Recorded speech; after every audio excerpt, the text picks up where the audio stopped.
প্রিয় দর্শক, আসসালামু আলাইকুম। আজ আমরা এমন একটি বিষয় নিয়ে কথা বলবো যা সত্যিই মানুষের জীবন বদলে দিতে পারে। আপনি যদি আস্তাগফিরুল্লাহ পড়ার পর নিজের জীবনে কিছু বিশেষ পরিবর্তন দেখতে পান, তাহলে বুঝে নিন আল্লাহ আপনার দোয়ার দরজা খুলে দিচ্ছেন। তাই ভিডিওটি শেষ পর্যন্ত মন দিয়ে শুনুন। আর নতুন হলে এখনই চ্যানেলটি সাবস্ক্রাইব করুন, কারণ আপনার জন্য আমরা প্রতিদিনই দারুণ ইসলামিক ভিডিও নিয়ে আসি। নম্বর ১, মন হালকা হয়ে যাওয়া।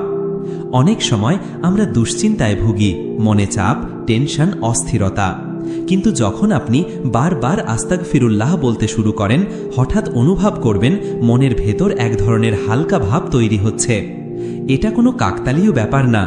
রাসূল সাল্লাল্লাহু আলাইহি ওয়াসাল্লাম বলেছেন, যে ব্যক্তি বেশি বেশি ইস্তেগফার পড়ে, আল্লাহ তার দুঃখকে দূর করে দেন। এটাই প্রথম লক্ষণ। আল্লাহ